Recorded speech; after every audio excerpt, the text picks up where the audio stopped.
सबसे पहले तो हम ये समझ लें कि कार्तिक का महीना जो आता है तो इसका नाम कार्तिक का ही महीना क्यों रखा? शंकर जी के पुत्र के नाम पर ही इसका नाम क्यों रखा? भाई पुरुषोत्तम मास आता है, अधिक मास आता है, तो हम कह देते हैं कि भगवान नारायण ने अपना नाम, भगवान कृष्ण ने अपना पुरुषोत्तम नाम उस मल मास को दिया था, इसलिए उसका नाम पुरुषोत्तम मास है, अधिक मास है। पर कोई आपसे पूछ ले कि ये जो कार्तिक का महीना आता है तो ये शंकर भगवान के पुत्र का नाम है कार्तिक है, फिर ये इस महीने का नाम कार्तिक क्यों रखा गया, उसका कारण क्या था? तो सर्वप्रथम इस महीने को कार्तिक मास इसलिए कहा गया क्योंकि ये वो महीना है जिस महीने में भगवान कार्तिकेय ने तारकासुर का संहार किया था।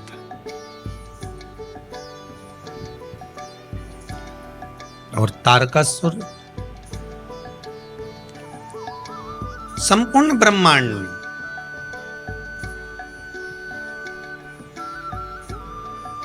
ऐसा कोई जगह, ऐसा कोई स्थान बचा ही नहीं था जहां पर तारकासुर ने अपना हक ना जमा लिया, अपना पांव जिस स्थान पर ना जमाया ऐसा कोई स्थान ही नहीं बचा।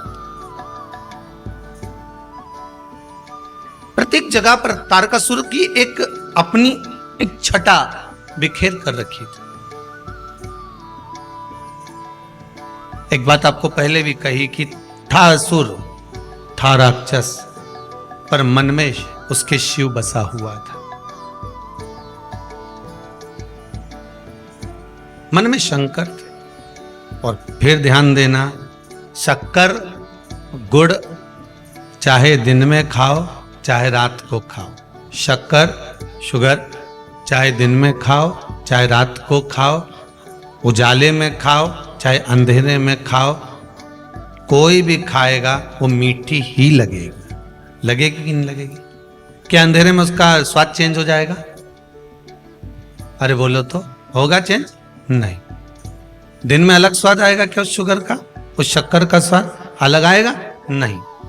दिन में भी वही स्वाद है तो रात्रि में भी वही स्वाद है। शक्कर का स्वाद ना दिन में बदला ना रात में बदला। शुगर शुगर थी, मीठी थी, मिठास थी और वो मीठी बनी रही। दिन में खाई तो भी वही स्वाद है, रात में खाई तो भी वही स्वाद है, उजाले में खाई तो भी वही स्वाद है और अंधेरे में खाई तो भी वही स्वाद है। उसी तरह आपका मन नहीं है, शरीर में कष्ट है, रोग है, बीमारी है, आपका मन नहीं है तो भी आप टीवी खोलकर आस्था चैनल पर कथा श्रवण कर रहे हैं, आपका मन नहीं है तो भी आप कथा में बैठे हुए हैं, आपका मन नहीं है तो भी आप शिव जी के मंदिर जा रहे हैं, आपका मन नहीं है तो भी आप व्रत कर रहे हैं, आपके शरीर में कष्ट है इसके बाद भी आप भगवान की भक्ति धारण कर रहे हैं तो भी आप भगवान के भजन में लगे हुए हैं। तो ये विश्वास मानकर चलना कि भले दिन में खाओ चाहे रात को खाओ, शक्कर शक्कर होती है, मिठास मिठास होती है। उसी तरह तुम बेमन से शिव की कथा सुनो चाहे मन से शिव की कथा सुनो, कथा कथा होती है, उसका फल मिलता जरूर, वो फलती जरूर। उस कथा का फल, उस कथा का जो रस तत्व है, उसका जो स्वाद है वो आपको प्राप्त जरूर होगा।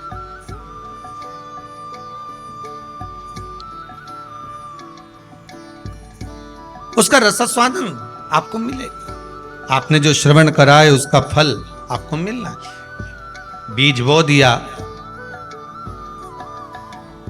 और बीज बोया भूमि के अंतर्गत, उसके बाद उसमें पानी का सिंचन दे दिया, एक बार दो बार, फिर उसने जड़ जो पकड़ी है उसके बाद उसमें जो फल लग रहा है वो वही जान सकता। आपने तो केवल एक फल को बो दिया था, लगा दिया था, फिर उसके बाद में वो अपने आप पनपता गया, लगता गया, लगता गया।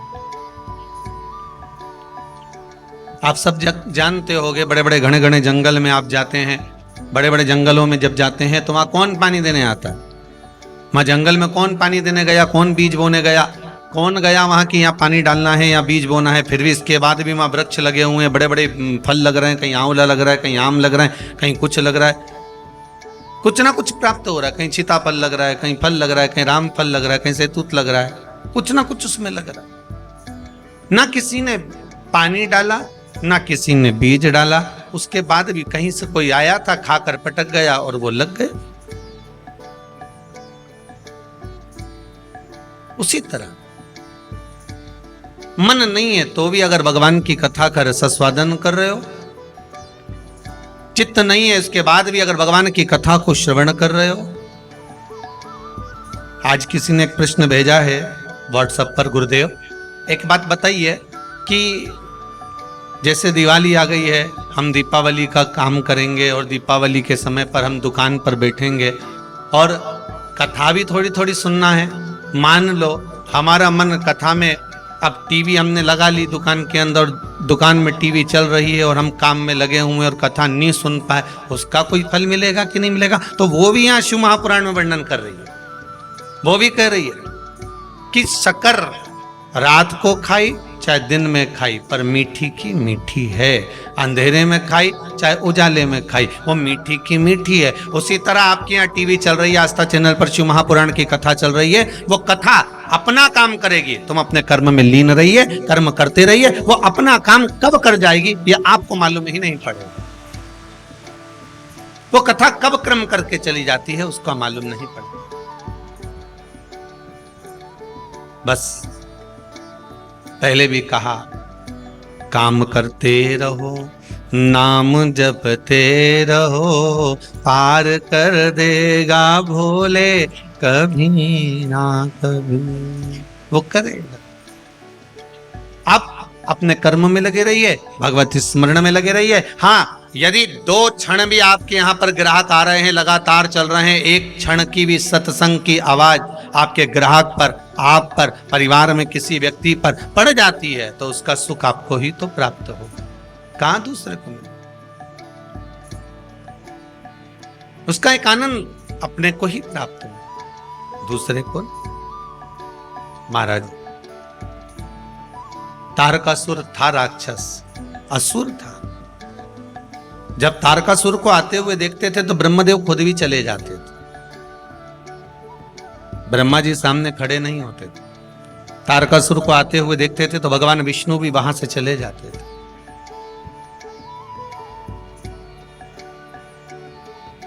न ब्रह्मा उसके सम्मुख में आ रहे हैं, न भगवान विष्णु उसके सम्मुख में आ रहे हैं।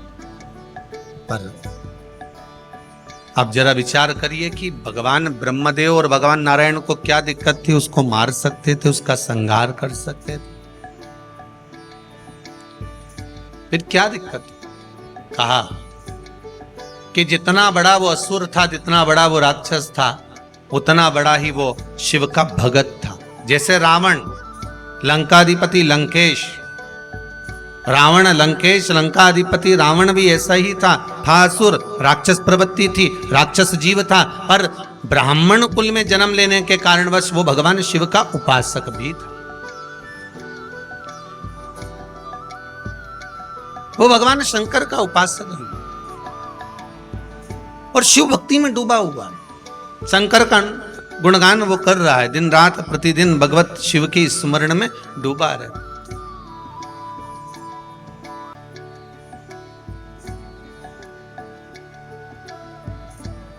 वो डूबा, वो कहे ना भगवान की कथा कर, भाव शुद्ध हो। दिन में खाई तो भी शक्कर मीठी लगी है, रात्रि को खाई तो भी शक्कर मीठी लगी है, अंधेरे में खाई तो भी मीठी लगी है, उजाले में खाई तो भी मीठी लगी। आप जिस भाव से श्रवण कर रहे हो वो कैसा भी आपका भाव हो, तारकासुर का स्वरूप है राक्षस, पर भीतर मन में शिव तत्व समाया, भीतर शिव तत्व है। अच्छा, मनुष्य के भीतर शंकर है, इसको पहचानोगे कैसे? चलो आज बहुत विचित्र कथा निकली है तो वो भी अपन सुनी ले। कार्तिक मातम में अगर मालूम पड़े आपको, ऐसा ज्ञात हो कि मनुष्य के भीतर शिव है, इसको कैसे पहचानो? बोलो जरा जल्दी जल्दी। अब कोई मांग में सिंदूर भर ले तो पहचान आ जाए कि ये शादीशुदा है। पाँव में बिछुड़ी पहन ले तो मालूम पड़ जाए कि शादीशुदा है। अब ना मंगलसूत्र पहनी हो, ना बिछुड़ी पहनी हो, ना मांग भरी हो, और वो निकल कर जाए तो उसको कौन पहचानेगा कि ये शादीशुदा है? तो हो सकता है कोई आपसे कह दे कि हम कैसे मान लें कि आपके अंदर शंकर है? पहले प्रकट करके दिखाओ। भाई पत्थर में अग्नि है तो घर्षण करा, अग्नि प्रकट हो गई। लकड़ी में अग्नि है, लकड़ी को घर्षण करा, अग्नि प्रकट हो गई।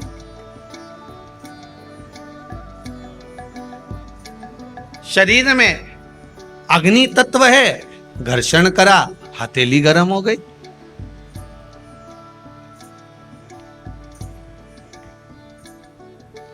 प्रस्तुत कैसे करोगे कि आप में, हम में, सब में शिव है? उसको प्रकट कैसे करोगे? उसको सामने प्रस्तुत कैसा करा जाए? तो स्कंद पुराण में कहा, जहां पर श्री सत्यनारायण भगवान की कथा स्कंद पुराण में लिखी गई, उसके प्रथम में वर्णन किया गया कि 24 घंटे में से आप 1 मिनट भी आपकी वाणी पर अगर सत्य वचन आया है तो समझ लेना कि शिव आपका है और शंकर आपके अंदर समाहित है। 24 घंटों में से केवल 1 क्षण भी आपकी जिह्वा पर सत्य आ गया तो समझ लेना कि शिव प्रगटा है, शिव सामने प्रकट हुआ, शिव साक्षी में आया। अब एक व्यक्ति ने कहा मैं तो 24 घंटे ही झूठ बोलता हूं।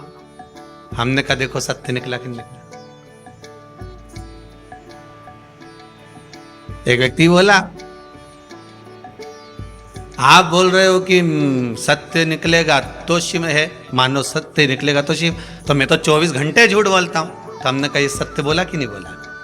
सत्य तो होगा, मतलब शिव तत्व प्रत्येक जीव के अंदर है, प्रत्येक मानव के अंदर, चलाचर, जलचर, थलचर, वायुचर, जितने जितने हैं उसमें सब में प्रकट। अब उसको आप कैसे भी, जैसे एक कल करवा चौथ गया, कल था ना, है सबका व्रत था, तो किसी ने प्रश्न किया कि गुरुजी एक बात बताओ, आज आप फ्री हो? हमने कहा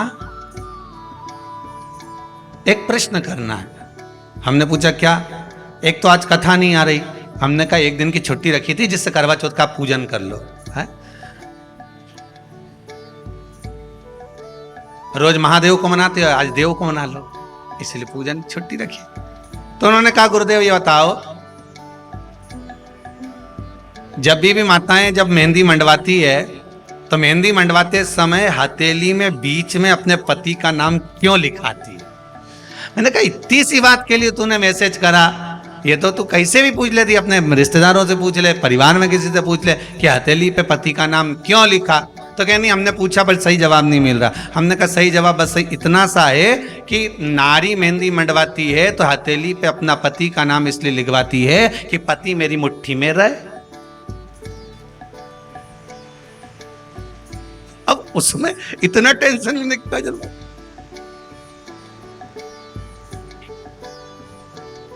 उसने अगला मैसेज लिख के फूल बनाया और हाथ जोड़ के लिख दिया, श्री शिवाय नमस्तुभ्यम। इतना भारी तो कोई प्रश्न ही नहीं था।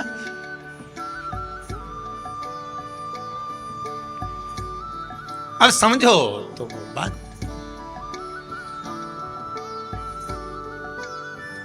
क्या होए यशोदा मारे से, तूने लालो बिगाड़ दो वारे से। अब कहे नाम लिखने से होगा कि हम तो यही लिखेंगे कि भाई लिखा होगा तो मुट्ठी में पति रहना चाहिए, इसलिए हाथ पे नाम लिखा।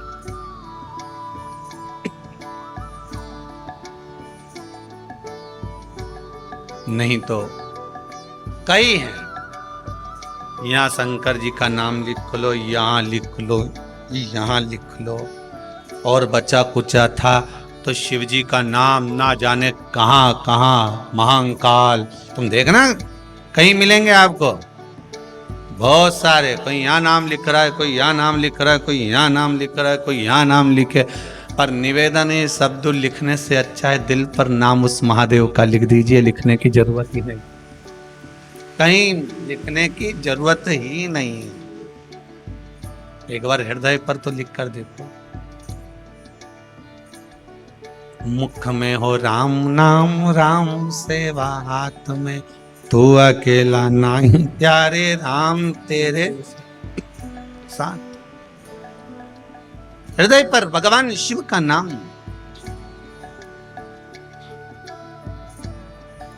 तन पर नाम लिख लोगे, उसका कोई मूल तत्व नहीं है, पर मन पर एक बार लिखा गया तो उसकी मूल। ताड़कासुर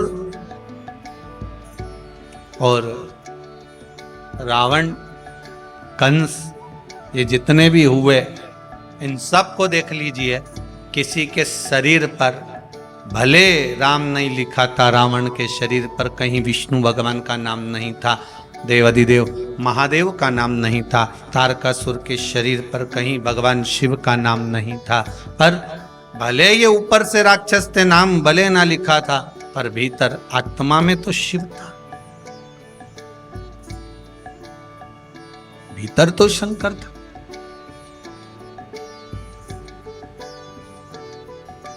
और एक बार शिव अगर भीतर समाहित हो गया, मेरे देव अधिदेव महादेव एक बार अगर आपके भीतर समाहित हो गए,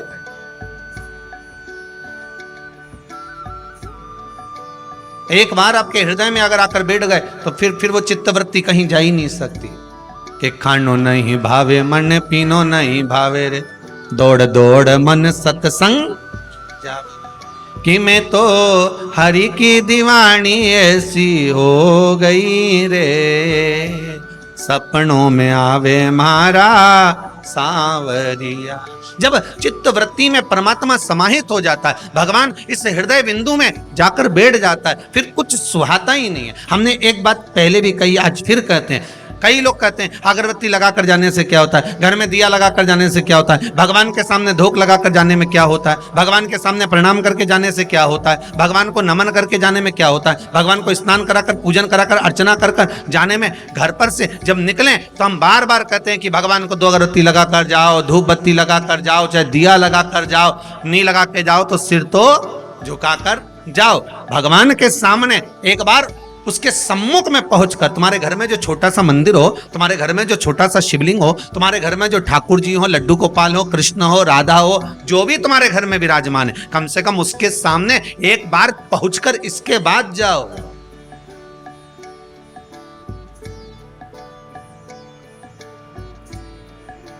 पीटी उषा दौड़ में पहले निकलती है। एक बार इंटरव्यू में आया था, उससे पूछा गया कि तुम दौड़ती हो तो इतनी आगे कैसे निकल जाती हो। पीटी उषा ने कहा, मेरी मां ने कहा था जब तू कहीं कंपटीशन में जाएगी तो ठाकुर जी का दर्शन कर कर जाना, और जब पहला घुटना तू जमीन पर टेके और दौड़ने की तैयारी करे, उस समय तेरे मन में यह भाव आना चाहिए कि भगवान कृष्ण तेरी माखन की मटकी लेकर भागा है और तू उसको पकड़ने के लिए जा रही है। पड़ोसी को मत देखना, बस कृष्ण को देखना, और कृष्ण को पकड़ने के लिए जाएगी तो यह पक्का है कि दुनिया के लोग पीछे रह जाएंगे, तू आगे निकल जाएगी। और वही करती है वो। सामने उसको लगता है कि मेरा कृष्ण दौड़ कर जा रहा है, उसको पकड़ने का प्रयास करती है, काना काना रुक, और दौड़ती है और कृष्ण को पकड़ने के लिए दौड़ती है। तो कब मंजिल सामने आ जाती है मालूम नहीं पड़ पाता। उसी तरह हमारा शास्त्र कहता है, हम जब भगवान के सामने धूप लगाकर, अगरबत्ती लगाकर, धूपबत्ती लगाकर, दिया लगाकर हम किसी भी कार्य के लिए जा रहे हैं, चाहे दुकान पर जाओ, व्यापार में जाओ, सर्विस पे जाओ, नौकरी पर जाओ, व्यवसाय में जाओ, तुम भगवान के आगे धूप लगाकर जा रहे हो, तो यह सिद्धता है कि तुम्हारा जो दिन भर का कर्म होगा वो सफलता की ओर बढ़ते चले जाएगा। ये पक्का है। दिन भर का जो कर्म होगा उसमें सफलता। ये एक करुणा शिव की।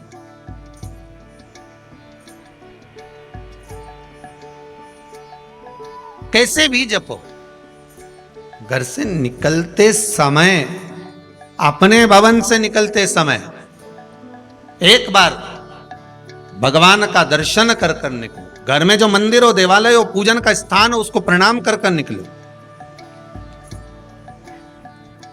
ज्यादा कोई नियम नहीं ले सकते तो एक नियम तो ले लो कि मैं सुबह निकलूंगा तो सबसे पहले भगवान का दर्शन करके, प्रणाम कर कर, अगरबत्ती लगाकर, दिया लगाकर, धूपबत्ती लगाकर तब निकलूंगा।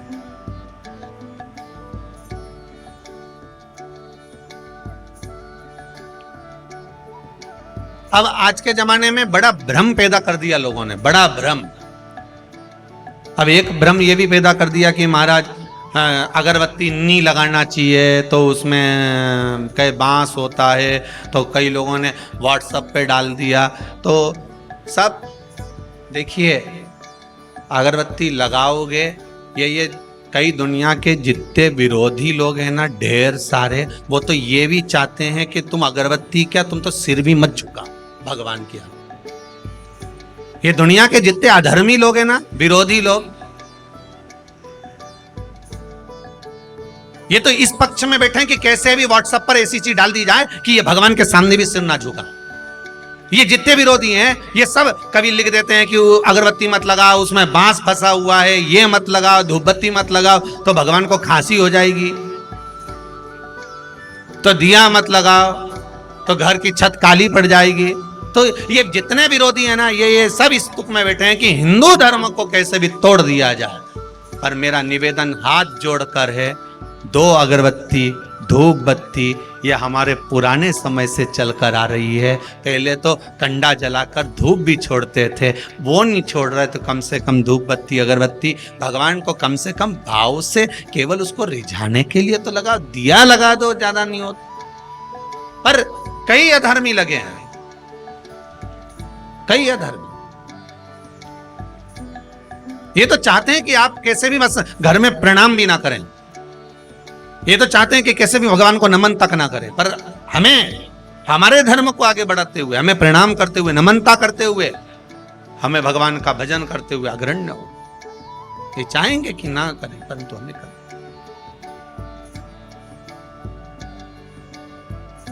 उसका स्मरण करते हुए आप 2 मिनट भगवान के सम्मुख में पहुंचो, प्रणाम करो, नमन करो, अगरबत्ती लगाओ, धूपबत्ती लगाओ, दिया लगाओ, ये आपकी मर्जी है। और कुछ नहीं कर सकते तो कम से कम उससे नयन मिलाकर तो जा सकते हो।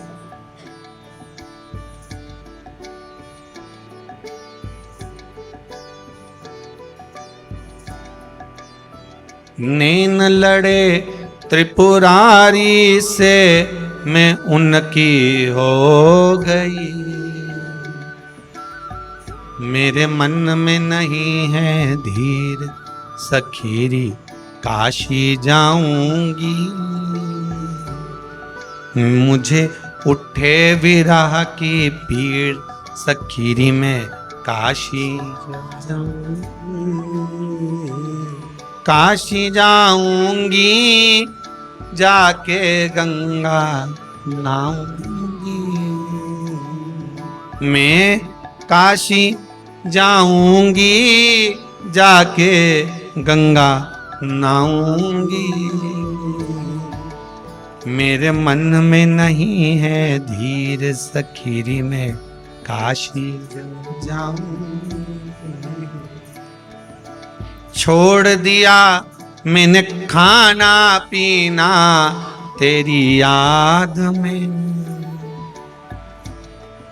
कई ऐसी हैं, कई भाई बहन ऐसे हैं कि कुबेरेश्वर धाम आने से पहले खाना पीना छोड़ दे। अभी एक आपको बताएं, महाराज विसावणिया जी, सारस्वत जी और सारे सबको बता दें, उज्जैन के एक शर्मा परिवार जिनकी कथा शायद जनवरी में है, इनकी कथा पहले थी जून में, पहले भी सूचना दी थी।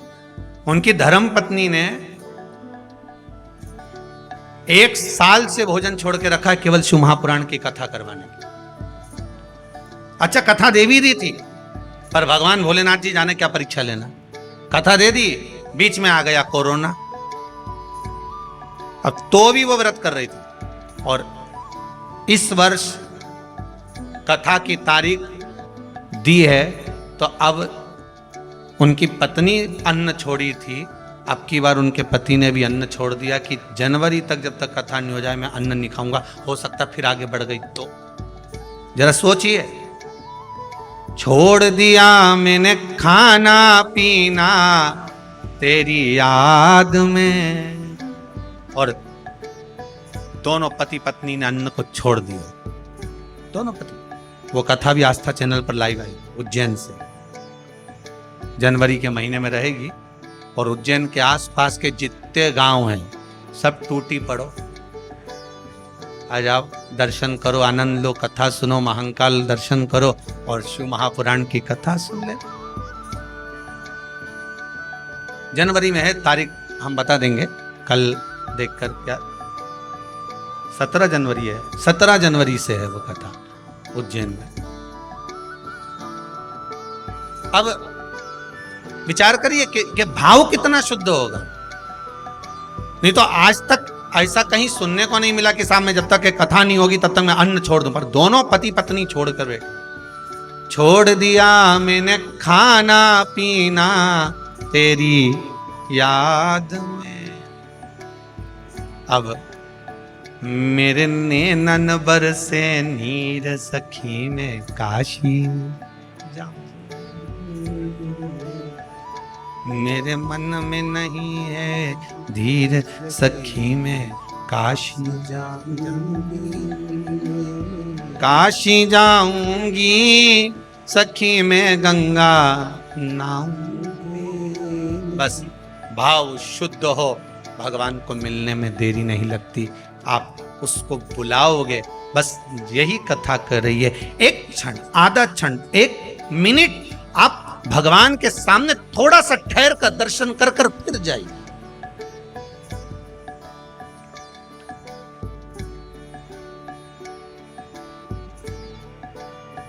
एक क्षण ठहर कर फिर जाइए।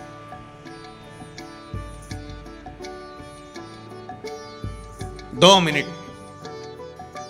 हम भगवान का दीदार, हम भगवान का दर्शन क्यों ना करें।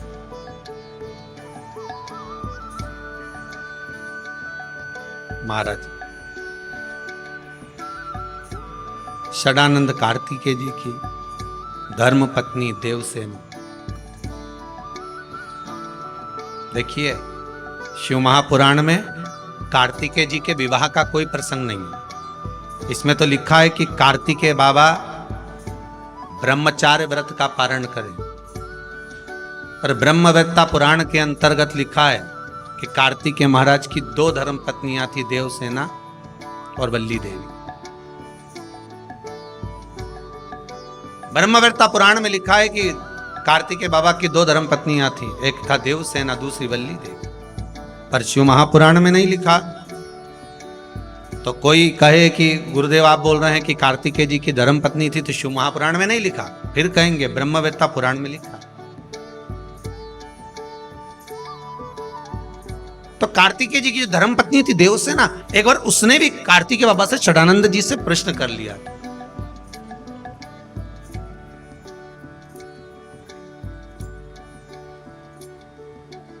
स्वामी, देवसेना बोलती थी स्वामी, इसलिए आज भी आंध्रा में कार्तिकेय बाबा को स्वामी ही कहा जाता। कई लोग उनको अयप्पा स्वामी भी कहते हैं, श्री स्वामी भी कहते हैं। देवसेना ने कहा स्वामी मेरे मन का एक प्रश्न है, आप उसका उत्तर देंगे? जी बोलिए, क्या हुआ, क्या चाहती हो? देवसेना ने कहा प्रभु जी, सारी दुनिया के लोगों के एक मुख होता है, 2 मुख होते हैं, किसी का 10 मुख भी होता है, पर आपके 6 मुख क्यों हैं? कारण क्या है षडानंद कार्तिकेय आपके 6 मुख का? भगवान कार्तिकेय महाराज ने अपनी धर्म पत्नी देवसेना से कहा, देवसेना सुनो, मेरे 6 मुख ये मुझे गंगा जी की देन है। जब मेरा जन्म हुआ था तब मैं 6 भागों में प्रकट हुआ था, पर मेरी माताओं ने, कृतिकाओं ने, संतों की धर्मपत्नियों ने मुझे एक कर दिया। मुख 6 रखे, शरीर एक कर।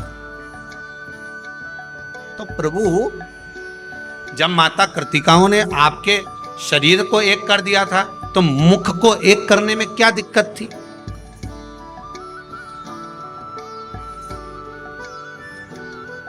जब शरीर एक कर दिया है तो मुख को एक करने में क्या दिक्कत है?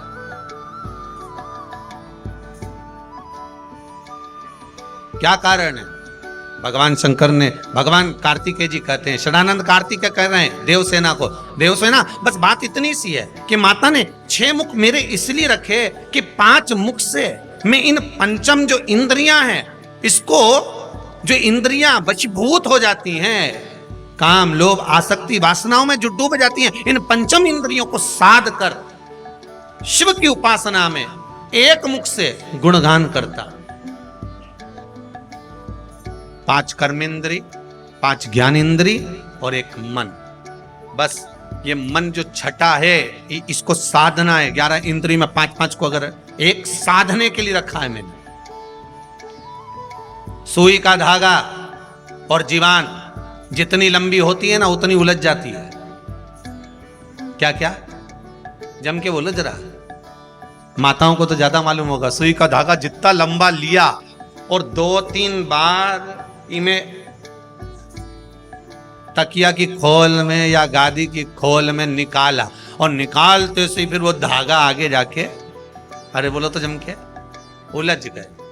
सुई का धागा और जीवान जितनी लंबी होती है ना, ये उलझती जरूर है। तुम जितना ज्यादा बोलने की तुम्हारी आदत होगी, जरा जरा सी बात में बोलने की आदत होगी, 2 लोग बात कर रहे हैं, तीसरी तुम घुस गए, बोलना चालू कर दिया। 2 ट्रेन में बैठ के जा रहे और उसमें तुम बैठकर बात करने लगे। तो ये जो तुम्हारी आदत है ना, तो समझ लेना कि ये सुई का धागा और जीवान जितनी लंबी होगी ना, उतनी तकलीफ देगी। इसलिए संतों को देखना, एकदम मौन रहते, चुप। उनको मालूम है दादा उलझ गए। तो ये आधे से ज्यादा जो नेताओं ने ना, ये तुम टीवी पे रोज देखना, रोज न्यूज वाले बताते रहते हैं कि उनने ये बयान दिया तो उनने वो बयान दिया। इनको बस यही कथा सुना दो एक बार कि सुई का धागा और जीवान ये ज्यादा लंबी नहीं होना चाहिए, ये लंबी हुई कि उलझी। तुम जितना ज्यादा बयान दोगे, ज्यादा बोलोगे, ज्यादा शब्दों का बाण कहते रहोगे तो ये उलझ जाएगा। इसलिए आप बोला ही मत ना, आप तो मौन रहो, जितना मौन रह सकते उतना रोइए। पार्वती मैया कितना बोलती थी, भोलेनाथ जी कुछ बोलते थे? अरे बोलो तो सम, कुछ भी नहीं। और जब वो बोलते थे तब सारे डोलते थे।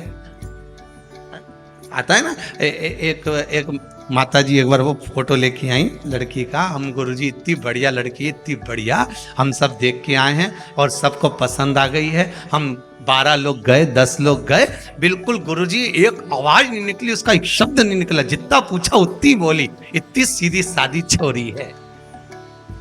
आप देख के बताओ कैसी रहेगी? हमने कहा अच्छी है, पर बिल्कुल नहीं बोलती गुरुजी। हमने कभी नहीं बोलेगी, जब वो बोलेगी ना तो तू भी डोलेगी। अभी काय बोलेगी? अब इसकी कोई आफत आई है बोलेगी वो?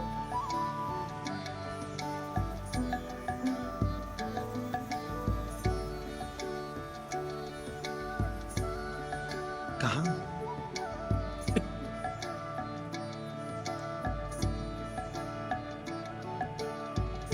जितनी बहुओं ने और जितने भेरुओं ने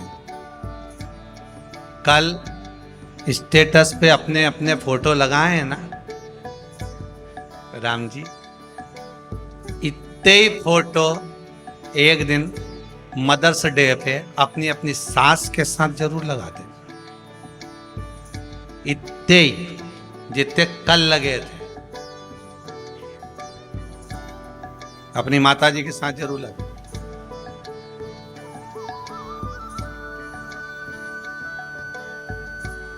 उतना ही जितना लगा।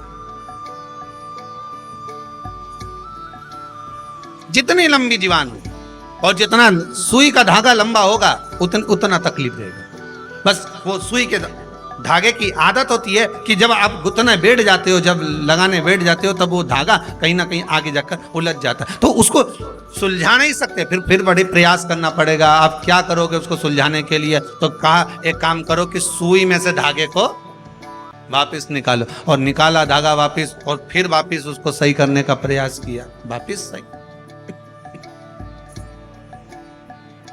फिर निकाला गया, फिर उसको सही किया गया। तो मत हो, जितना मौन हो सकते उतना हो जाए। क्या किसको रोइए, जम के बोलो, चादर तान के सोइए। आग लगे बस्ती में अपन रहो मस्ती में। एकदम मौन रहिए, जितना चुप रह सकते हो, जितने आनंद में रह सकते हो, जितने मस्ती में रह सकते हो उतना रहिए। और चुप रहकर जो सुख है ना, उतना सुख कहीं नहीं मिल सकता। चुप रहिए।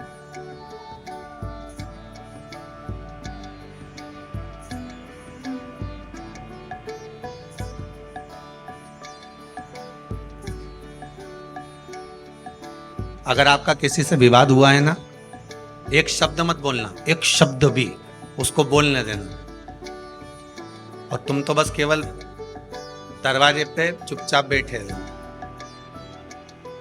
एक दिन मत बोलो, 2 दिन मत बोलो, 3 दिन मत बोलो, चौथे दिन मत बोलो, पर जिससे विवाद हुआ है ना, वो रोज कुड़ के अंदर मारा जाएगा, इसके अंदर क्या चल रहा है, ये बोल क्यों नहीं रहा, आखिर बात क्या है, ये मुंह से कुछ बोला क्यों नहीं, ये बोल क्यों नहीं रहा, कोई सूचना क्यों नहीं आ रही, कोई बात क्यों नहीं आ रही।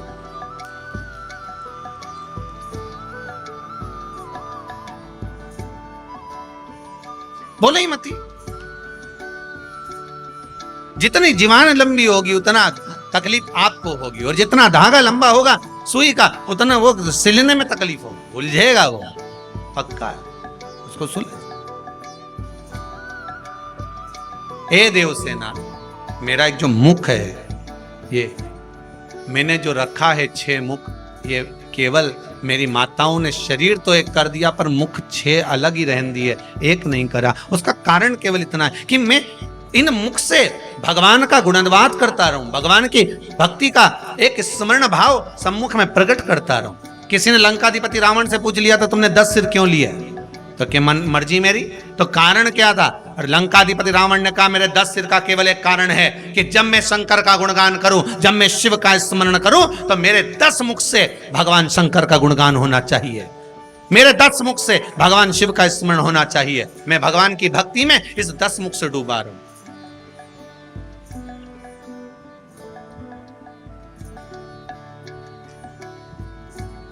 जिह्वा भी छोटी पड़ जाए भगवान की भक्ति,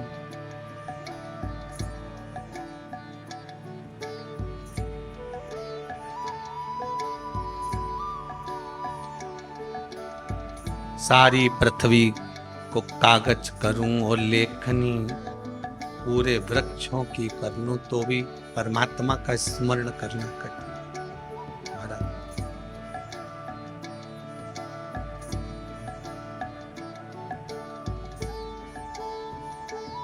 इसलिए कहा शिव कथा कह रही है, कार्तिकेय षडानंद कथा कह रहे हैं। भगवान कार्तिकेय जी महाराज कहते हैं कि मेरा जो मुख मिला है ये भगवान की भक्ति का गुणगान गाने के लिए,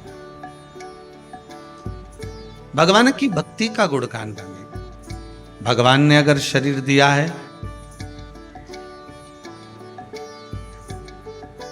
भगवान अगर शरीर दिया है तो भगवान की भक्ति को धारण करने के लिए।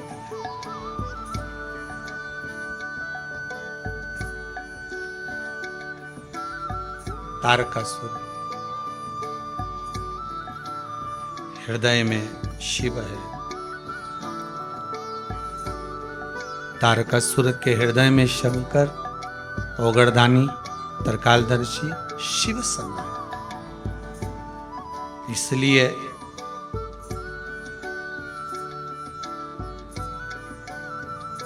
कार्तिक के महीने में, ये जो कार्तिक का महीना का नाम पड़ा है, ये तारकासुर का संहार किया था श्री कार्तिकेय महाराज।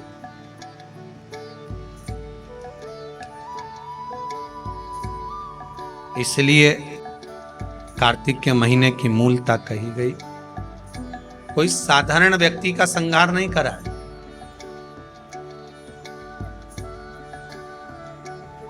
ये जो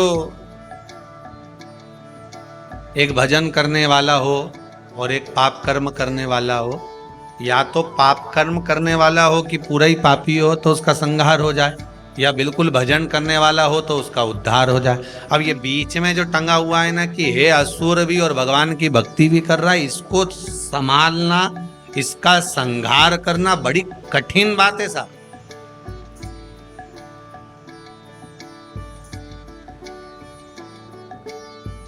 ये पुराने समय के जो ये होते थे ना डाकू, आज के जमाने में तो सभी डाकू हो गए।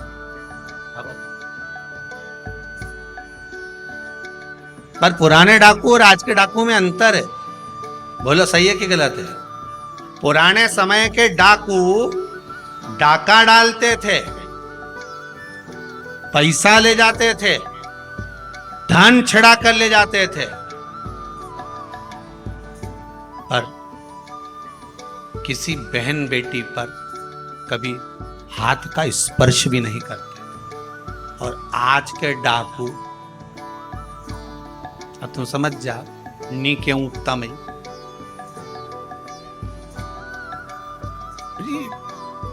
और कितना, बस एक काम था इनका कि इनको धन लेकर आना है, इनको पैसा उठा कर लाना है, धन लाना है।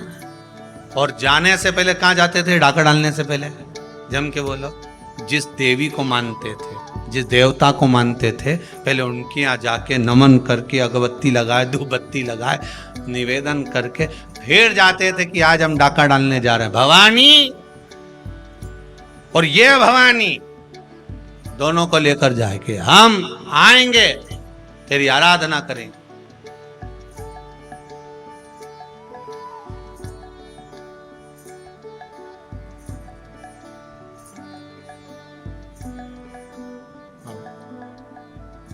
तो बहुत पुराने समय के जो डाकू होते थे, उनको मारना, उनको नष्ट करना बहुत कठिन था, क्योंकि उनके भीतर माता जी की भक्ति भी बहुत थी, सेवा भी बहुत थी। किसी के यहाँ शादी है और नहीं है, कोई व्यवस्था नहीं है तो भेज भी देते थे, किसी के यहाँ कोई दिक्कत है तो सामान भी भेज देते। पहले के डाकू में भाव भी होता था, थे डाकू पर साथ में भगवान की भक्ति भी तो धारण करते थे। तो इनको मारना बड़ा कठिन हो जाता था। या तो एक पापी हो जिसको मार दिया जाए, संहार कर दिया जाए, या एक धर्मात्मा हो जिसका उद्धार कर दिया जाए। पर ये दो बीच में है ना, इनकी बड़ी आफत है। जब अब ये तारकासुर राक्षस भी है और भगवान शंकर का भक्त भी है, रावण राक्षस भी है और शिव का भक्त भी है। दिक्कत मारी पड़ी है कि ये भगवान के भगत वही है, भक्ति में।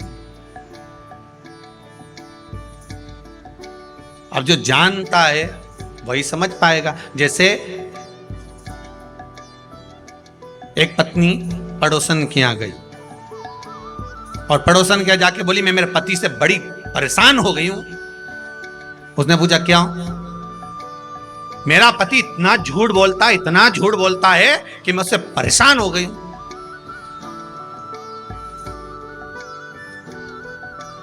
क्या झूठ बोला तेरे पति ने? सुबह से चिल्ला रहे हैं, मेरी जेब में से किसी ने 5,000 रुपए निकाल लिए।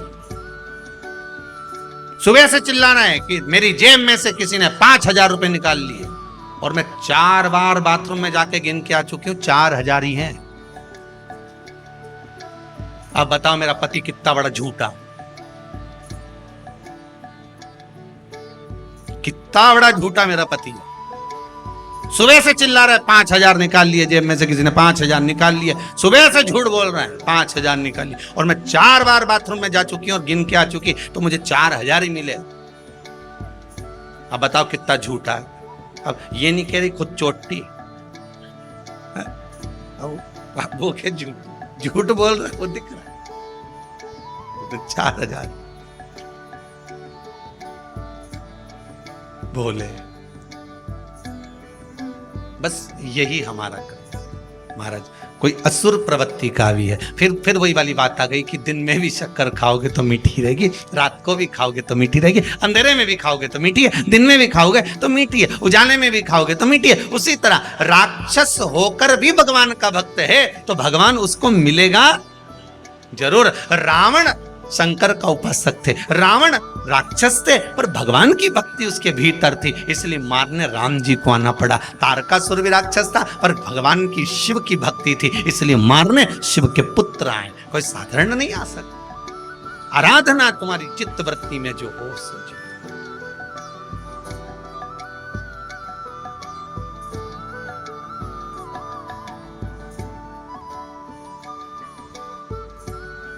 तेरा ही दिया मैंने खाया पिया है, तेरा शुक्रिया है, तेरा शुक्रिया। विचार तारकासुर का संहार शिव भगवान शंकर के पुत्र कार्तिकेय ने करा। कार्तिकेय ने संहार करा तो भी माता पार्वती जी ने कह दिया था इसके हृदय में शिव बैठे हैं, अगर कोई बाण छोड़े भी तो हृदय में नहीं लगना चाहिए। ध्यान रखना इस बात का। जी मां, बिल्कुल ध्यान रखूंगा। और युद्ध हुआ, इसीलिए कार्तिक का नाम कार्तिकेय मास इस कार्तिक महीने का क्यों पड़ा? क्योंकि कार्तिकेय जी ने जब संहार करा तारकासुर के पूरे शरीर पर बाण छोड़े गए, सारे शरीर का संहार किया गया, सारे शरीर पर बाण छोड़े गए, पर तारकासुर के हृदय में बाण नहीं छोड़ा गया, क्योंकि उस हृदय में शिव समाया और शिव के हृदय में राम समाया था, मेरा नारायण समाया।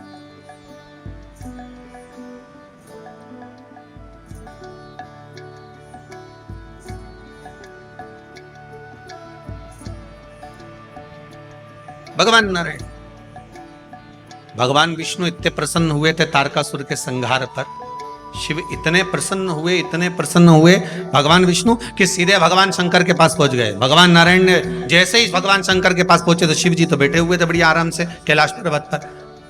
भगवान विष्णु ने जाते से कहा हर हर। कैसे आना हुआ, क्या हो गया, कैसे आयो?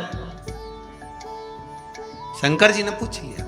भगवान विष्णु बोले प्रभु बात इतनी सी है कि आपके पुत्र ने तारकासुर का संहार कर दिया, तो रजिस्ट्री कराना है। रजिस्ट्री?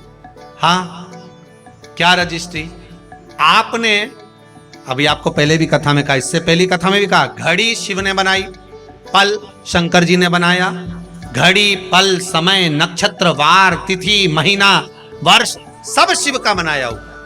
सारा की सारा सृष्टि का जितना ये घड़ी, पल, समय, सब महीने, 2 महीने, साल, ये सब शिव के बनाए हुए हैं। जब सब शंकर जी ने बनाए तो प्रभु रजिस्ट्री कराना। रजिस्ट्री किस चीज की? कि 12 महीने जो आपने बनाए हैं उसमें से 1 महीना आपके बेटे के नाम कर होगी रजिस्ट्री। 12 महीने में से 1 महीना किसके नाम पर है? जम के बोल दो, कार्तिक। बाकी के सारे महीने उठाकर देख लो, पूष, माघ, चैत्र, अश्विन, जितने भी महीने देखोगे किसी देवता के नाम पर नहीं, केवल 1 महीना, और एक वो 3 साल में 1 बार आए। कौन सा? अधिक मास।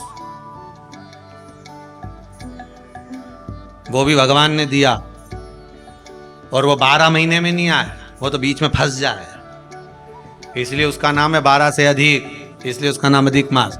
तो भगवान कृष्ण ने उसको अपना नाम दिया पुरुषोत्तम। पर बाकी के 12 महीने निकाल कर देख लो आप,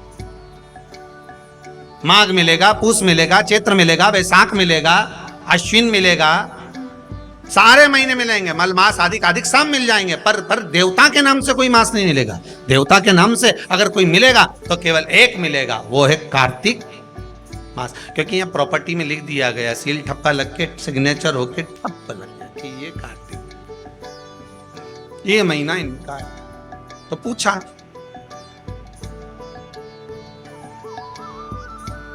कि ये दुनिया के लोग कार्तिक के महीने में तारा स्नान क्यों करते? कौन सा स्नान? तारा स्नान। तारा स्नान का मतलब मालूम है? जम के बोलो। हैं? तारा स्नान का मतलब क्या है? अंधेरे में स्नान, मतलब सूर्य का प्रकाश आए उससे पहले ब्रह्म मुहूर्त में सुबह सुबह स्नान कर लेना। तो तारा स्नान का मतलब कार्तिक महीने में क्यों वर्णन किया गया, तो उसकी भी एक कथा है महाराज, बड़ी सुंदर चरित्र है। एक बूढ़ी माँ थी, रोज प्रतिदिन तारा स्नान करती थी, उसका नियम था।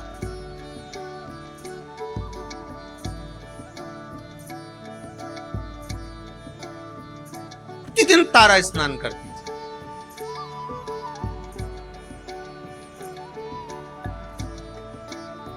अच्छा, तारा स्नान का भी बड़ा महत्व है महाराज जी। समय के अनुसार हो जाए तो ठीक है,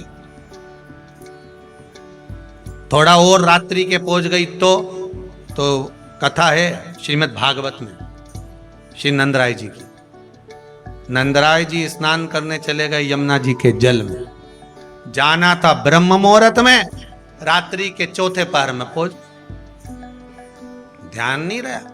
इनने तो अपने जैसे कई बार हो जाती गलती कि नहाना ही तो है, थोड़ा और जल्दी चल चलो, और जल्दी चल चलो, और जल्दी चल चलो। तो इनने क्या करा, बोरिया बिस्तर बांधा और गई ने नर्मदा जी में आधी रात के ही नहा ली।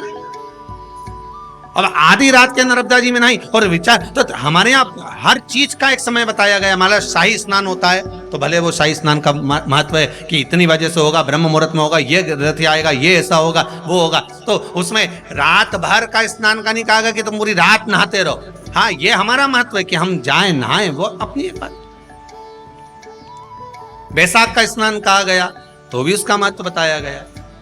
ग्रहण का स्नान कहा गया तो रात्रि का स्नान बताएगा कि चलते ग्रहण में कुरुक्षेत्र में स्नान करो महाराज, वो एक अलग। परंतु यहाँ जो वर्णन किया गया, नंद बाबा एक बार स्नान करने के लिए गए और ब्रह्म मुहूर्त के पहले रात्रि में ही उन्होंने स्नान कर लिया। रात्रि का चौथा पहर चल रहा था और जैसे ही स्नान करने के लिए तीसरा पहर चल रहा था और स्नान करने के लिए जैसे ही यमुना जी में कूदे तो वरुण ने बंदी बना लिया, ले गए कि तुमने बिना पूछे जल में आधी रात को स्नान क्यों करा, बंदी बनाकर ले गए। भगवान कृष्ण उनको घर जाकर ढूंढे, मिले ही ना। ये श्रीमद् भागवत का चरित्र है, 10वें स्कंद में इसका वर्णन है।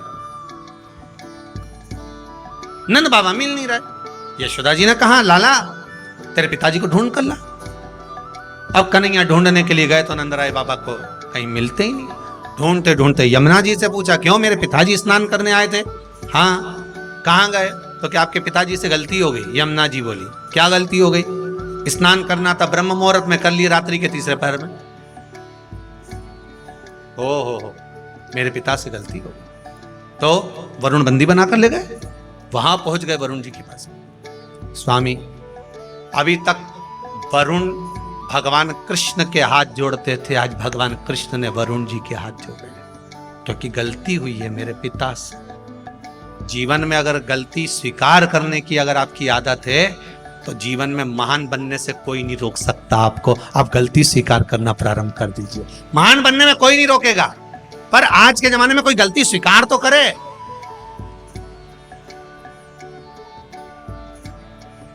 करवा चौथ की पूजन करी कल, बोलो सही है कि गलत है? जरूरत थी करवा चौथ की पूजन करने की, करवे को लाई, पूजन करी, इकट्ठा करा, सब कुछ करा, और अभी तक वो करवा कहीं ना कहीं पड़ा होगा। जब जरूरत थी तो बीन के लिए, और फिर सास के कि क्यों रही जरूरत पड़ी तो हेड लाई, अब पटक दिया, अब बेचारी सास उठा है। सही है कि गलत है? सब बना के रख दिया, ये सामान यहाँ पड़ा है, वो सामान वहां पड़ा है, अब तुम तो गई ने चलनी में मुंडा देखिए। अब गलत नहीं, करो पूजन करो, पाठ करो, अर्चना करो, पर जो तुमने सामान इकट्ठा करा था, करवा लाई थी, ये करा, दिया लगाया है, बाती लगाई, सारा सामान इकट्ठा करके रखा, तो सवेरे उठकर स्नान करके वो सारा सामान उठा के रख भी। फैला रहा तुमने, फैला दिया, उठाए डोकरी, और फिर डोकरी उठाए तो उसका हाथ के साथ साथ में मुंडा भी गढ़ा चले। बोलो सही है कि गलत बात है? अब जब हाथ चले, शरीर चले, पांव चले, फिर वो चले, तो तो फिर बुरा लगना ही नहीं चाहिए। हाँ साहब गलती हो गई, मेरे को ये करवे उठा कर रखना थे, जगह पे रख के आना था, मुझे ये काम करके रखना था, सही में पूजा की थाली ऐसी कैसी रखी हुई है, मुझे सुबह से उठकर इसको संभालना था, ये करना था। पर अपनी गलती कौन स्वीकार करे? अपनी गलती को कौन देखेगा?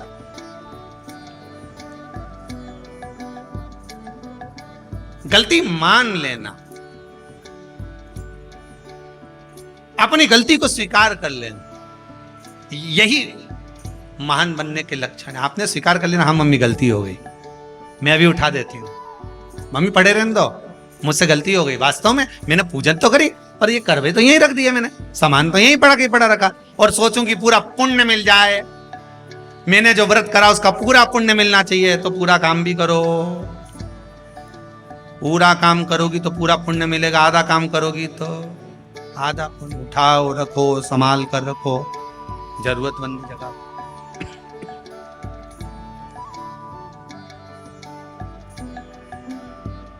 कमरा की झाड़ू लगा लो, उसके बाद झाड़ू को ऐसी जगह उठा के पटका, अब दूसरी बार कचरा इकट्ठा हो गया, अब ढूंढती फिर रही।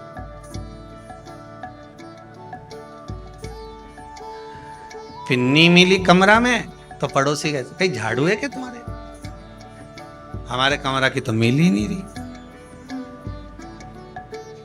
ये कुबेरेश्वर धाम के ये जो कमरे बनाए ना, ये इधर से इधर, जिसमें भगत लोग आए सो ठहर जाए कर जाए, इनमें भी एक एक झाड़ू धरी थी। अब अभी जितने ठहरे नहीं, इनसे पूछ लो इनका कमरा में झाड़ू मिली? सब गायब। अब कचरा इकट्ठा हो जाए तो क्या करे, कहीं से झाड़ू लाऊं, और मालूम पड़ा जो हाल की थी वो भी ले गई। मिले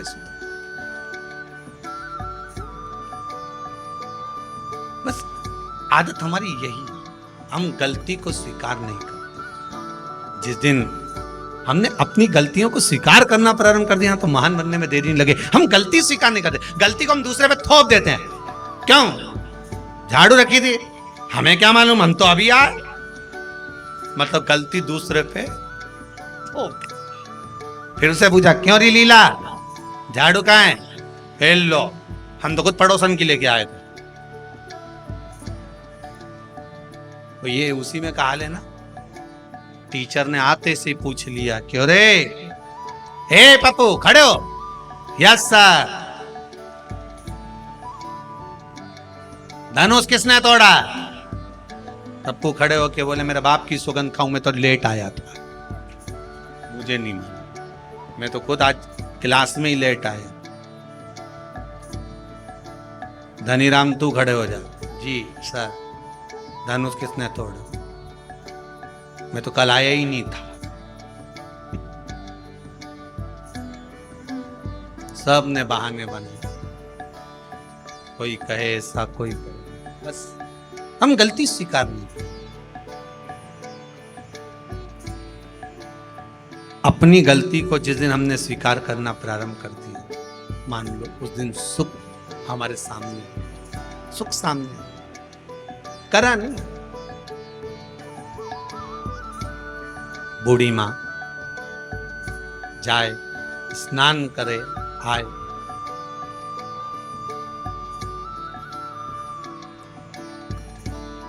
तारा स्नान। कौन सा स्नान? कार्तिक की, अगर आपके पास में कार्तिक महत्तम की किताब होगी उसमें भी लिखा होगा, स्कंद पुराण पढ़ोगे या विष्णु पुराण पढ़ोगे उसमें भी लिखा होगा तारा स्नान का महत्व। कौन से स्नान का? तारा स्नान। तारा स्नान का महत्व में वर्णन लिखा है ब्रह्म मुहूर्त में। आप आधी रात को अगर जा रहे हो तो उसमें वरुण देवता के सामने भगवान कृष्ण हाथ जोड़कर खड़े, गलती को स्वीकार करा कि मेरे पिता से गलती हुई है, स्नान करना था ब्रह्म मुहूर्त में, कर लिया रात्रि के तीसरे पहर में, गलती हो गई, मान लो गलती कि हाँ होगी है साहब, क्या करें, गलती। अब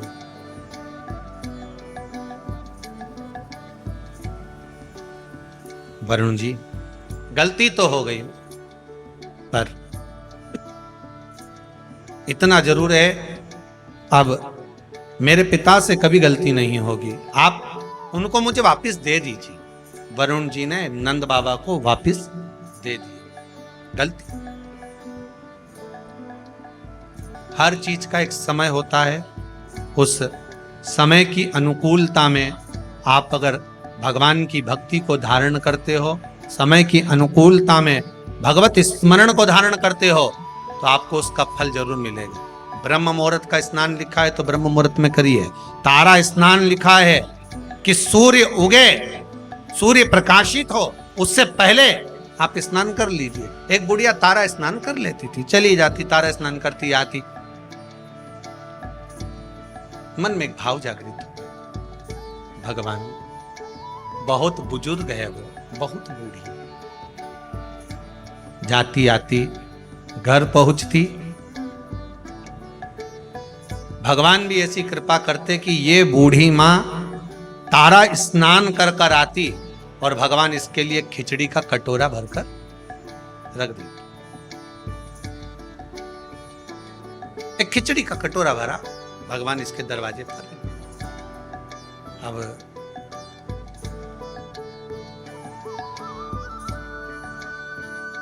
खिचड़ी के कटोरे को बूढ़ी मां के सम्मुख में रखा।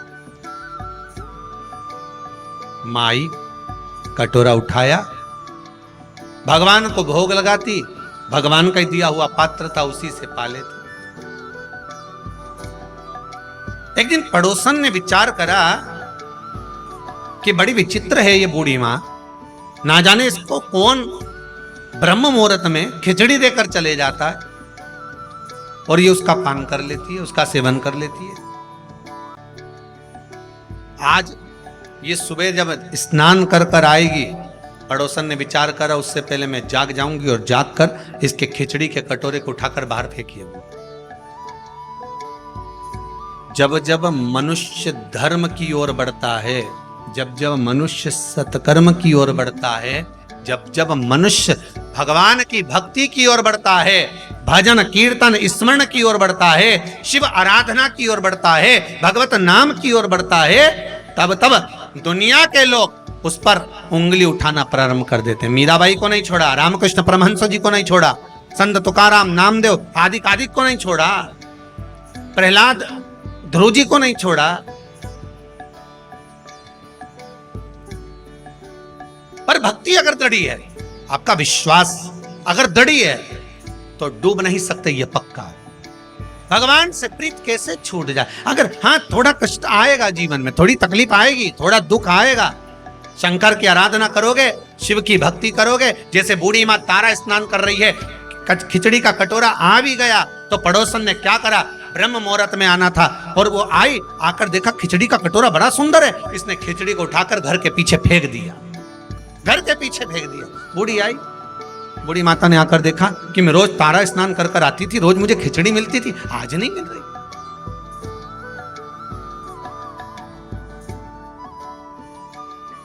प्रतिदिन की दिनचर्या में थोड़ा बहुत अगर परिवर्तन हो जाता है तो आपको भी लगता है कि परिवर्तन हुआ क्यों।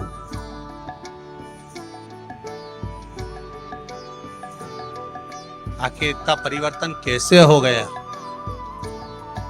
रोज प्रतिदिन पत्नी ताने पर ताना दे, कुछ भी बोल दे, और एक दिन करवा चौथ के दिन बड़ी मीठी बोले तो आपको लगता है कि परिवर्तन कैसे हो गया एकदम इतना। कहां तवा सीधा, कहां तवा। कभी कभी मन में आ जाता है कि इतना परिवर्तन हुआ कैसे, आखिर कारण क्या बन गया इतना परिवर्तन का? क्या हो गया ऐसा कि परिवर्तन मूल हो गया? कारण क्या? और वही क्या कारण हो? मैं रोज आती थी तो मुझे खिचड़ी मिलती थी, वो खिचड़ी गई कहां? अब बूढ़ी मां को मिली नहीं। उसने नियम ले रखा था, एक नियम बनाकर रखा था कि जो भगवान मुझे प्रसाद दिए हैं मैं उसी का सेवन करूं, उसी का सेवन। आपसे भी निवेदन है, एक नियम आप भी जिंदगी में ऐसा बनाकर चलो कि मैं रोज भगवान का दर्शन करके जाऊंगा। जब तक सुबह में श्री शिवाय नमस्तुभ्यम नहीं बोल लूं 5 बार, 7 बार, 11 बार, तब तक मैं चाय नहीं पीऊंगा। भले बात से मैं बोलूं पर बोलूंगा, भले बात से मैं बोलूं पर बोलूंगा। श्री शिवाय नमस्तुभ्यम। अगर भोजन करूंगा तब मैं श्री शिवाय नमस्तुभ्यम जरूर बोलूं। एक नियम कोई सा भी बना लो, उठूंगा तो बोलूंगा, या भोजन करूंगा तब बोलूंगा, या मैं स्मरण करूंगा भगवान के कोई भी कार्य के लिए जाऊंगा तो मैं श्री शिवाय नमस्तुभ्यम या पंचाक्षर मंत्र ओम नमः शिवाय, राम कृष्ण जो तुम्हारी मर्जी पड़े वो बोलूंगा, बोलूंगा जरूर।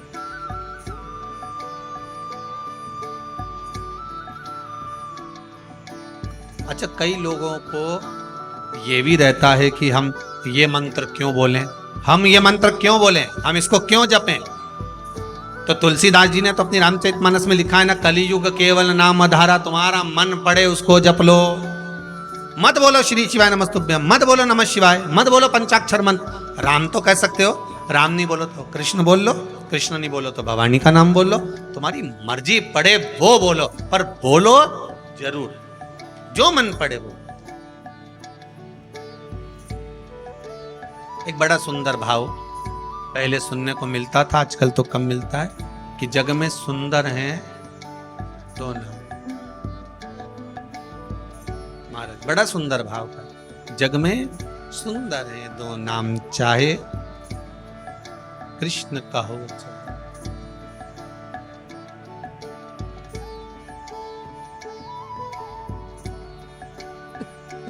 बड़ा भाव सुन, बोलो राम राम राम बोलो शंभु।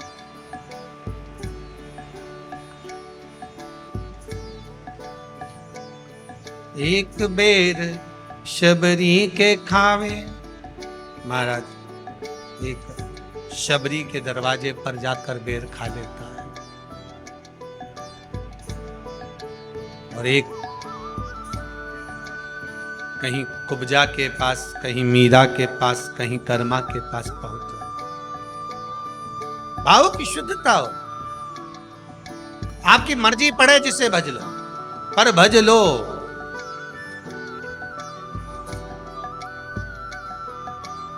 तुम्हारी मर्जी पड़े उसका स्मरण कर लो, पर करो, एक नियम बना लो। श्री शिवाय नमस्तुभ्यम। अच्छे से बोलो एक बार प्रेम से, श्री, अरे साथ में बोलो, श्री शिवाय नमस्तुभ्यम। एक बार फिर से बोलिए, श्री शिवाय नमस्तुभ्यम। तुम्हारा मन पड़े वो भज लो, पर भजो। तो कहते हैं ना, पानी वही पीते हैं जिनको प्यास लगती है, शिव का नाम वही लेते हैं जिनको विश्वास लगती है। विश्वास होगा तो शिव सम्मुख में प्रकट हो जाए सामने। कितने कितने पत्र आप लोग भेजो, सब विश्वास के ही पत्र हैं सारे। अगर पढ़े सारे विश्वास के पत्र मिलेंगे, एक एक पत्र में आपका विश्वास जुड़ा हुआ, एक एक पत्र में केवल विश्वास, केवल आपका भरोसा, और उसके सिवाय कुछ।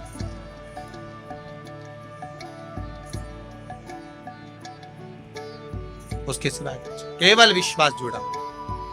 महाराज मैं आती थी, मुझे खिचड़ी मिलती थी, पर अब खिचड़ी नहीं मिलती।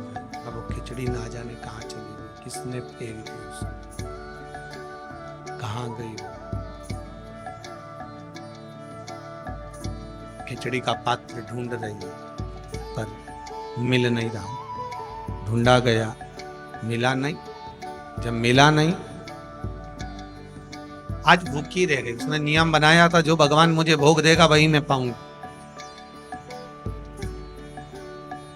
कार्तिक महीने का एक नियम बना लो आप भी, कोई सा भी एक नियम। शाम के समय पर दिया लगाऊंगी मैं, बेलपत्री के पेड़ के नीचे, पीपल के वृक्ष के नीचे या आंवले के वृक्ष के नीचे। वहां लगाने नहीं जा सकती तो अपने दरवाजे के बाहर लगाऊंगी, तुलसी के क्यारे में लगाऊंगी।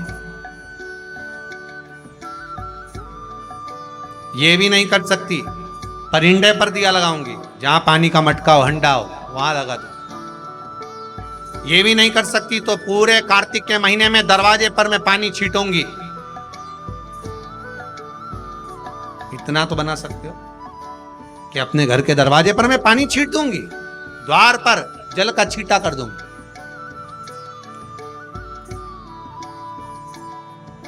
ये भी नियम ना बने तो मैं प्रतिदिन ठाकुर जी को एक तुलसी का दल समर्पित करूं।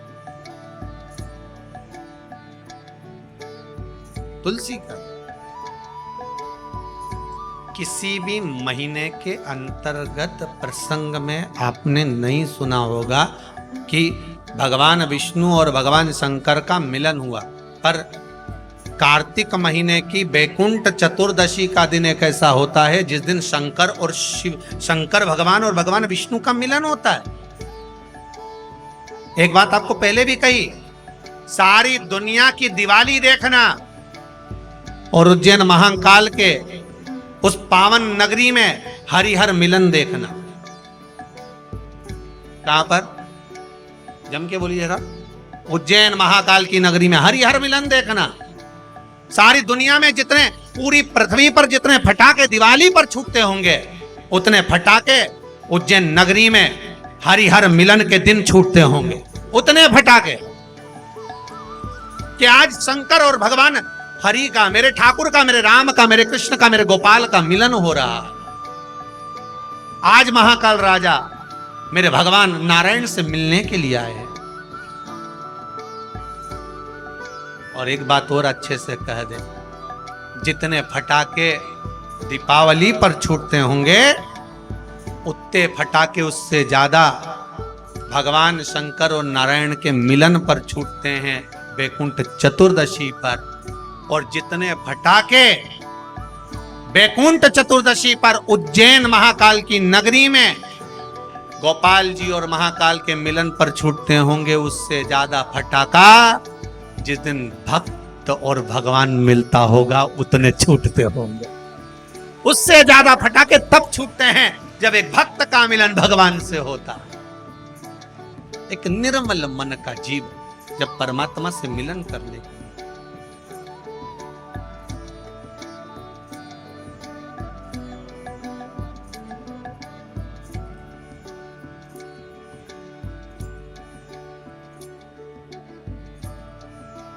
उतना मार।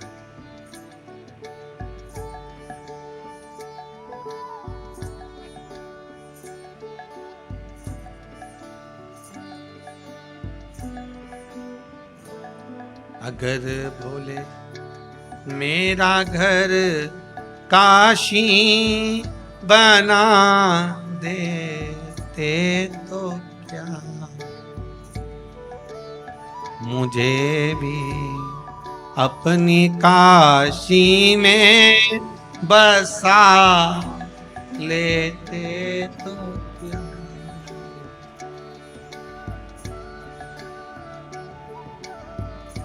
हे शंभु, हे भोले, हे त्रिकालदर्शी कैलाश, केवल एक कार्तिक का महीना, एक महीना ऐसा है जिस महीने में भगवान भूत अधिपति भूतेश्वर भगवान शंकर और भगवान नारायण दोनों का मिलन हुआ है। कार्तिक के महीने में, कार्तिक के महीने में। इसलिए भगवान सारे महीनों में सबसे ज्यादा प्रियता महीना कौन सा है? बोलिए जरा। कार्तिक का महीना भगवान नारायण को अति प्रिय, अति प्रिय। कोई एक नियम धारण, बूढ़ी माँ ने नियम बना लिया, मैं खिचड़ी मिलेगी पाऊंगी, आज भूखी रह गई। जो खिचड़ी फेंकी थी पीछे भूखी, वो ढूंढ रही है कहां। प्रभु की कृपा देखिए कितनी विचित्र है। कार्तिक महीने में किया गया दान, कार्तिक महीने में किया गया पुण्य, कार्तिक महीने में किया गया सत्कर्म, कार्तिक महीने में, इसीलिए कार्तिक के महीने में गोपाष्टमी आती है, इसलिए कार्तिक के महीने में अन्नकूट महोत्सव होता है, इसलिए कार्तिक महीने में दीपदान का महत्व होता है। कार्तिक के महीने में दान पुण्य की मात्रा बढ़ जाती है, दान की मात्रा बढ़ जाती है, पुण्य की मात्रा बढ़ जाती है, सत्कर्म की मात्रा बढ़ जाती है, भजन की मात्रा बढ़ जाती है। और दोनों यजमानों को बहुत बहुत धन्यवाद कि आप कार्तिक के महीने में कार्तिक महत्तम शिव महापुराण की कथा जनमानस को श्रवण करा रहे हैं। पूरा विश्व सुन रहा है इस पावन कथा को 2 बजे से 5 बजे तक। फेसबुक यूट्यूब पर सारे भगत लोग श्रवण कर रहे हैं इस पावन कथा को। बहुत बहुत साधुवाद।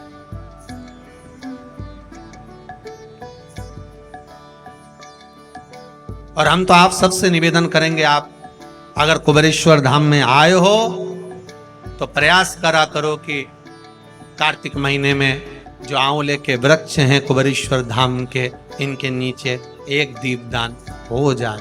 कार्तिक महीने में आए हो तो प्रयास कर आने वाले जो भी आया करें, कुछ नहीं तो एक घी की डब्बी ले आए, बाती ले आए, दिया लगा गए।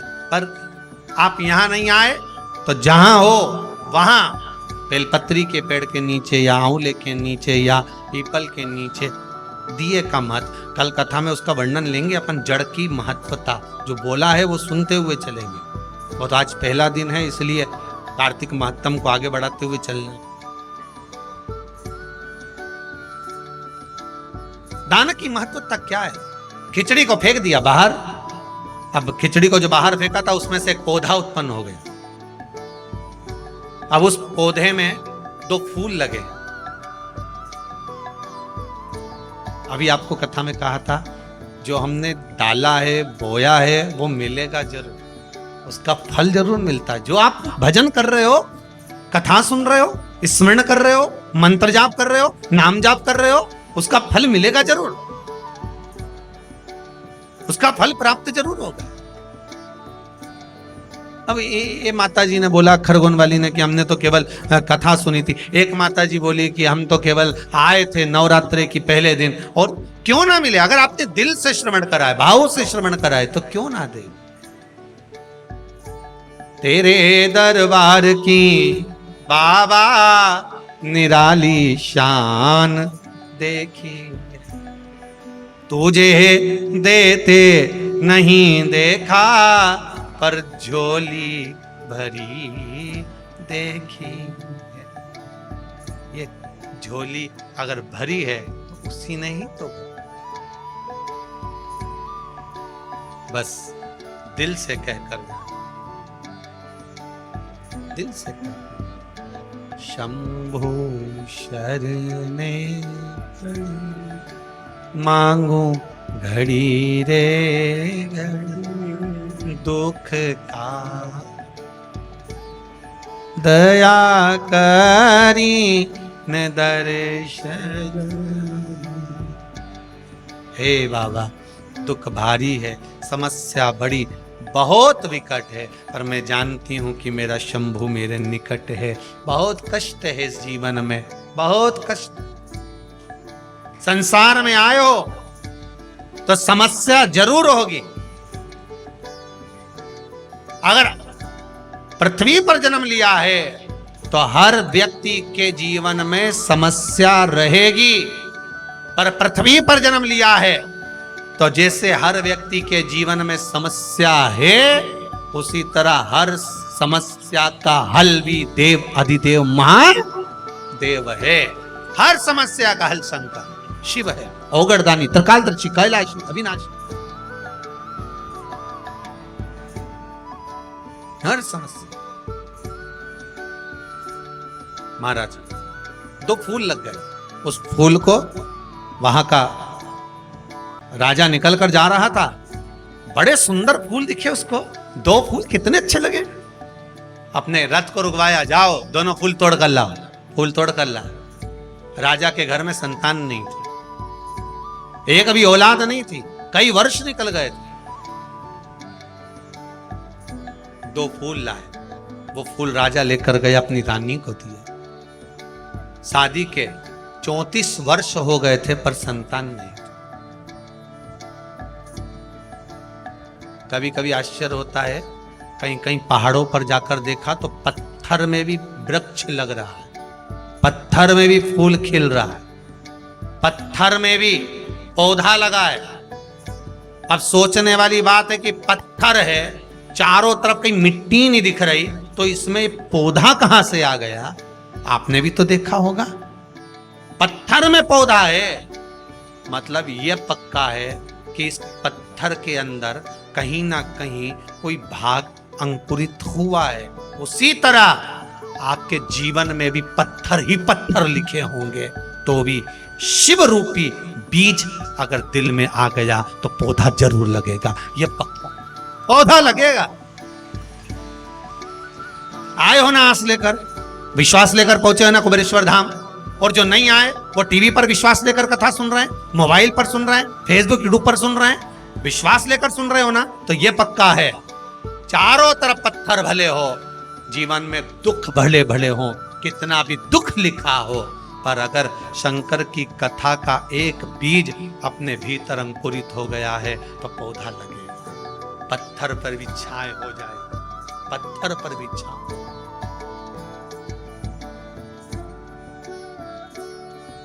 विश्वास रखिए। अगर भोले बाबा का सहारा न होता तो दुनिया में कोई हमारा, अगर भोले बाबा का सहारा न होता तो दुनिया में कोई,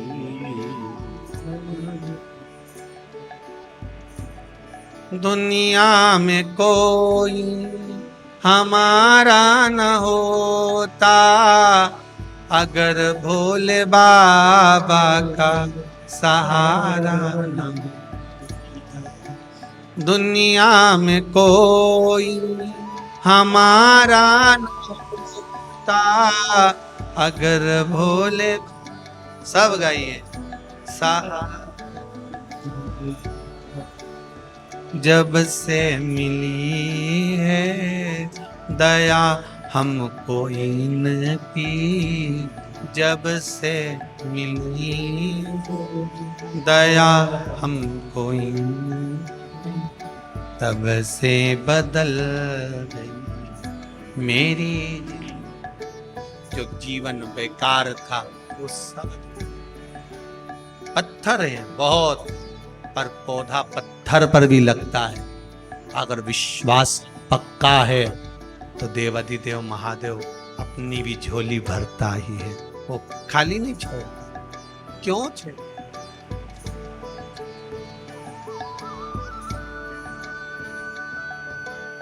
अगर भोले बाबा सहारा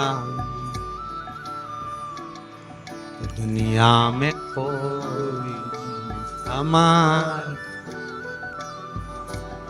दुनिया में कोई हमारा न होता, अगर भोले बाबा का सहारा, इन्हीं के सहारे जिए जा रहे हैं, इन्हीं के सहारे जिए जा रहे हैं, नाम का अमृत पिए जा रहे हैं, नाम का अमृत पिए जा रहे हैं। मेरा बिगड़ा जीवन संवारा न होता तो दुनिया में कोई हमारा,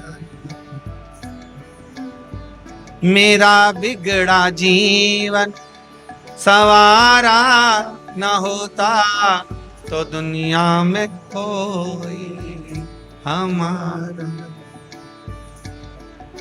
नजरे करम का इशारा न हो तो दुनिया में कोई अमान। अगर भोले बाबा का सहारा तो दुनिया में कोई अमान।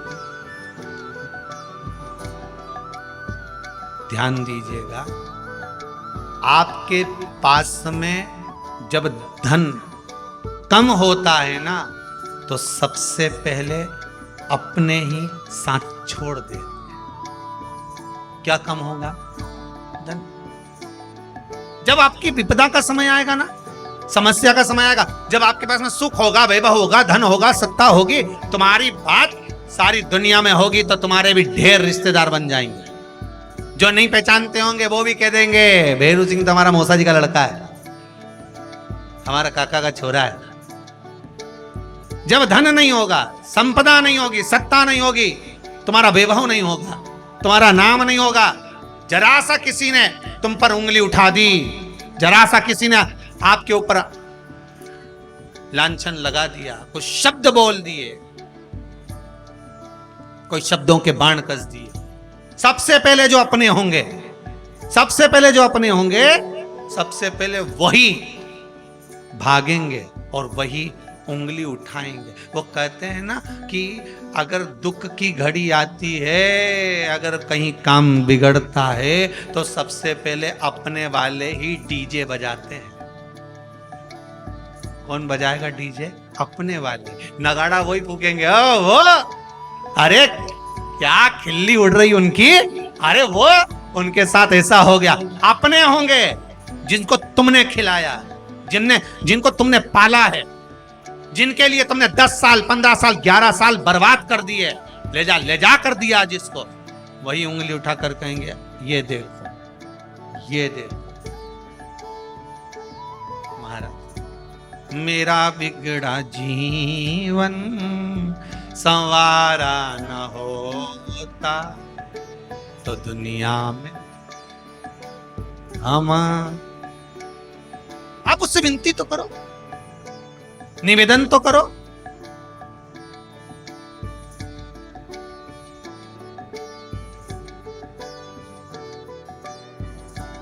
और आप अगर भाव रखकर आए हो, विश्वास रखकर आए हो, तो भगवान क्यों ना कृपा करेगा, क्यों ना कृपा करेगा।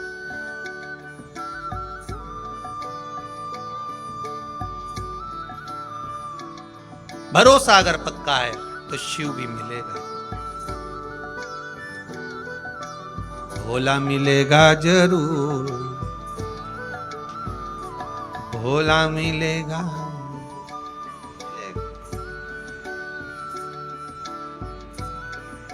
काहे बटोरे कंकर पत्थर, जब हीरा मिला कोहिनूर, भजन करो भोला,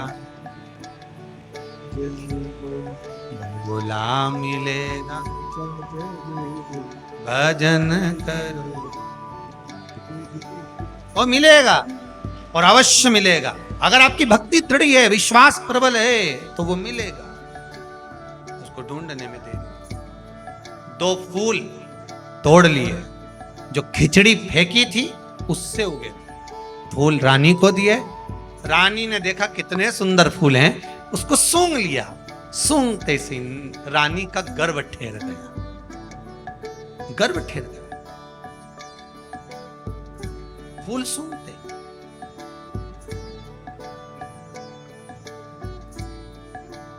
गर्भ ठेरा। समय आने पर 2 बेटे हो गए। कितने पुत्र हुए? समय आने पर 2 पुत्र हो गए, 2 बेटे हुए। अब वो दोनों बेटे राजभवन से निकलकर रोज जाते। जन्म लिया उस दिन से लेकर राजभवन में आज तक बेटों ने कभी जुबान नहीं खोली। 15-15 साल के हो गए पर बेटे बोल नहीं पाते थे। निपट गूंगे कहते थे लोग इनको, कि बोलते नहीं है, गूंगे। ये दोनों बेटे वन में गए, मृगा करने के लिए, हिरण मारने के लिए, कोई जीव को मारने के लिए मृगा। वहीं पर गुड़िया बैठी थी। जिस दिन से कार्तिक का महीना पूरा निकल गया था, उसके बाद भी उसकी वो खिचड़ी भूल नहीं पाई थी कि मेरी एक दिन की खिचड़ी और मेरा कटोरा कहाँ गया, कहाँ गई खिचड़ी, कहाँ गया कटोरा।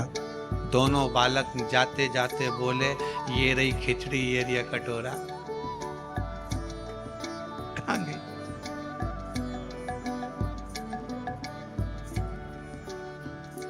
वो कह रहे हैं, रथ हाँकने वाले ने सुना कि ये दोनों बोले हैं। बुढ़िया बोली, कहां गई खिचड़ी, कहां गया कटोरा, और वो दोनों बोले, ये रही खिचड़ी, ये कटोरा। वो उसकी शुद्धता रही। रथ हाँकने वाले ने कहा, राजकुमार बोले। तुरंत रथ लेकर वापस गए, राजा के पास सूचना दी, महाराज राजकुमार गूंगे नहीं है, राजकुमार तो बोलते हैं। तो 15 साल नहीं बोले, एक शब्द नहीं निकला, क्या बोले?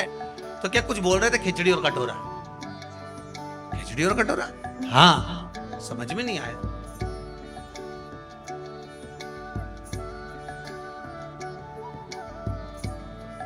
कितना भी सत्य को छुपाया, पर सामने सत्य छुपता है नहीं। लाख ताले लगा लो, कितना भी छुपा लो, पर सत्य तो प्रकट हो ही जाए। सत्य प्रकट है। राजा ने कहा, ऐसा हो ही नहीं सकता। फिर बेटों से बुलवाया, कुछ बोलो, नहीं, कुछ बोलो, नहीं, नहीं बोले, कुछ नहीं बोले। तब दूसरे दिन फिर निकले राजकुमार। आज राजा रथ के पीछे पीछे चला घोड़े पर, राजकुमार आगे आगे चले। बुढ़िया फिर मिल गई, कहां गई खिचड़ी, कहां गए कटोरा। दोनों राजकुमार फिर रथ को रुकवा कर बोले, ये रही खिचड़ी, ये रहा कटोरा। राजा ने सुन लिया।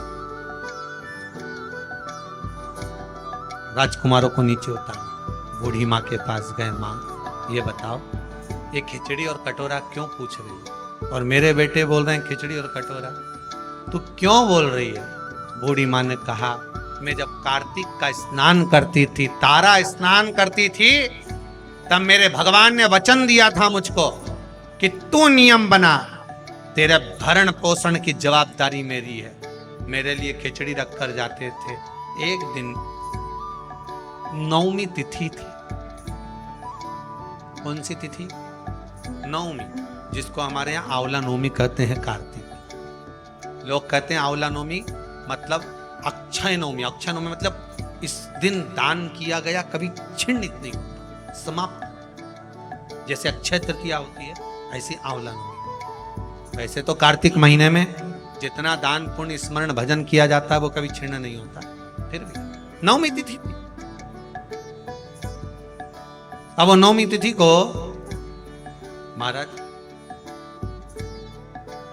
मैंने नियम लिया था, भगवान मेरा भरण पोषण करेंगे, स्नान करूंगी मैं, तारा स्नान। तो फिर एक दिन मेरे भगवान खिचड़ी रख कर गए और मेरी खिचड़ी को किसी ने फेंक दिया।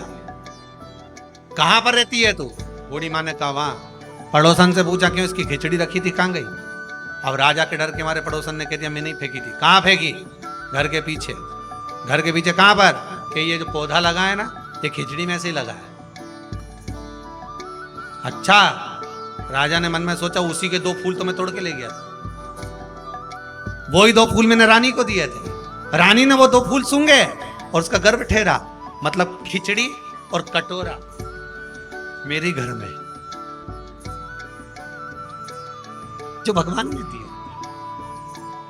बूढ़ी मां ने दोनों पुत्रों को गोदी में लेकर हृदय से लगाया, बेटा मुझे क्या मालूम था कि खिचड़ी का प्रसाद जो मैं खा रही हूं, जो मिल रहा है, मेरे जीवन को क्या सुख देगा। मंदिर का थोड़ा सा प्रसाद भी हमारे जीवन को सुख दे दे। अब तुम बोलना प्रारंभ करो, इस संसार के लोगों की सेवा में लग जाओ, क्योंकि तुम राजा के पुत्र हो।